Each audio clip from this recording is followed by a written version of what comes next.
പശ്ചിമേഷ്യയിൽ യുദ്ധഭീതിക്കിടെ ഇസ്രായേൽ പ്രധാനമന്ത്രി ബെഞ്ചമിൻ നെതന്യാഹുവും തുർക്കി president Recep Tayyip എർദോഗാനും തമ്മിലുള്ള വാക്പോര് പുതിയ തലങ്ങളിലേക്ക് കടക്കുന്നു.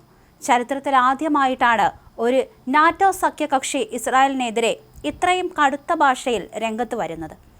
ആധുനിക കാലത്തെ ഹിറ്റ്ലർ എന്ന് നെതന്യാഹുവിനെ വിശേഷിപ്പിച്ച എർദോഗാൻ ഇസ്രായേലിലേക്ക് സൈനികമായി കടന്നു ചെല്ലാൻ മടിക്കില്ലെന്ന ഭീഷണിയും മുഴക്കിയതോടെ ലോകം മറ്റൊരു മഹായുദ്ധത്തിന്റെ വക്കീലാണോ എന്ന ആശങ്കയിലാണ്. ഇസ്രായേൽ ഭരണകൂടം ഗസയിലും ലെബനനിലും നടത്തുന്ന ആക്രമണങ്ങളെ നാസി ജർമ്മനിയുടെ ക്രൂരതകളോടാണ് എർദോഗാൻ ഉപമിച്ചത്. രക്തത്താൽ അന്ധനായ നമ്മുടെ കാലത്തെ ഹിറ്റ്ലർ എന്നാണ് അദ്ദേഹം നെതന്യാഹുവിനെ വിശേഷിപ്പിച്ചത്. ലിബിയയിലും നഗോർണോ കരാബക്കിലും തുർക്കി ഇടപെട്ടതുപോലെ ഫലസ്തീനികളെ സംരക്ഷിക്കാൻ ഇസ്രയേലിലേക്കും തങ്ങൾ കടന്നു ചെല്ലുമെന്ന് എർദോഗാൻ പ്രഖ്യാപിച്ചു. യുഎസും ഇറാനും തമ്മിലുള്ള സംഘർഷത്തിൽ പാകിസ്ഥാൻ മധ്യസ്ഥനായി വന്നില്ലായിരുന്നുവെങ്കിൽ ഇസ്രായേലിന് അതിന്റെ സ്ഥാനം ഞങ്ങൾ കാണിച്ചു കൊടുക്കുമായിരുന്നുവെന്ന് അദ്ദേഹം കൂട്ടിച്ചേർത്തു. എർദോഗാന്റെ പ്രസ്താവനകൾക്കെതിരെ രൂക്ഷമായ ഭാഷയിലാണ് നെതന്യാഹു പ്രതികരിച്ചത്.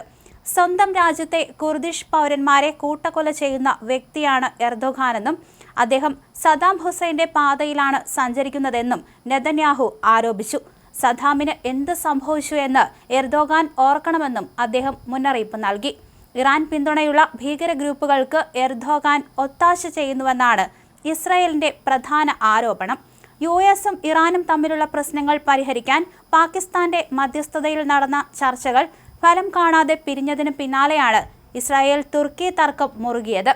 ഗസയിൽ വെടിനിർത്തലിന് ആഗോള സമ്മർദ്ദമുണ്ടെങ്കിലും ലബനനിൽ വെടിനിർത്തലില്ലെന്ന് നെതന്യാഹു ആവർത്തിച്ചു.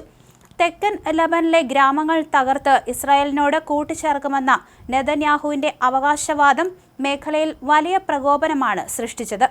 ഇസ്രായേലിന്റെ ലക്ഷ്യം രാജ്യവിസ്തൃതി കൂട്ടുകയാണെന്നും പരാജയപ്പെട്ടാൽ നെതന്യാഹു സ്വന്തം രാജ്യത്ത് വിചാരണ ചെയ്യപ്പെടുമെന്നും തുർക്കി വിദേശകാര്യ മന്ത്രാലയം പരിഹസിച്ചു. അമേരിക്കയുടെ നേതൃത്വത്തിലുള്ള നാറ്റോ സൈനിക സഖ്യത്തിലെ രണ്ടാമത്തെ വലിയ ശക്തിയാണ് തുർക്കി. ഇസ്രായേലിന്റെ ഏറ്റവും വലിയ സുഹൃത്തായ യുഎസിന്റെ ഒരു സഖ്യകക്ഷി തന്നെ ഇസ്രായേലിനെതിരെ തിരിഞ്ഞത് അന്താരാഷ്ട്ര രാഷ്ട്രീയത്തിൽ വലിയ മാറ്റങ്ങൾക്ക് വഴിതെളിക്കും. ഇസ്രായേലിന്റെ നിലപാടുകൾ സമാധാന ശ്രമങ്ങളെ അട്ടിമറിക്കുമെന്ന് ഇറാൻ നേരത്തെ മുന്നറിയിപ്പ് നൽകിയിരുന്നു. ഇതിന് പിന്നാലെ തുർക്കി കൂടി ഫലസ്തീൻ പക്ഷത്തേക്ക് പരസ്യമായി എത്തിയത് ഇസ്രായേലിനെ ആഗോളതലത്തിൽ ഒറ്റപ്പെടുത്തുകയാണ്. തുർക്കി പാർലമെന്റ് സ്പീക്കർ നുമാൻ കുർത്തുൽമസ് നെതന്യാഹുവിനെ 21-ാം നൂറ്റാണ്ടിലെ മുഖ്യ ഭീകരൻ എന്നാണ് വിളിച്ചത്. ഇസ്രായേലും തുർക്കിയും തമ്മിലുള്ള ഈ പോര് കേവലം വാക്കുകളിൽ ഒതുങ്ങുമോ അതോ ഒരു നേരിട്ടുള്ള സൈനിക ഏറ്റുമുട്ടലിലേക്ക് നയിക്കുമോ എന്നാണ് ലോകം ഉറ്റുനോക്കുന്നത്.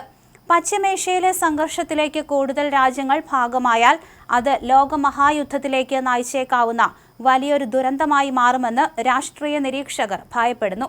ഫലസ്തീൻ ലെബനൻ അതിർത്തികളിൽ ഇസ്രായേൽ നടത്തുന്ന കടന്നാക്രമണങ്ങൾ അവസാനിപ്പിക്കാതെ മേഖലയിൽ സമാധാനം പുനഃസ്ഥാപിക്കാനാവില്ലെന്ന നിലപാടിലാണ് തുർക്കിയും ഇറാനും ഉൾപ്പെടെയുള്ള രാജ്യങ്ങൾ.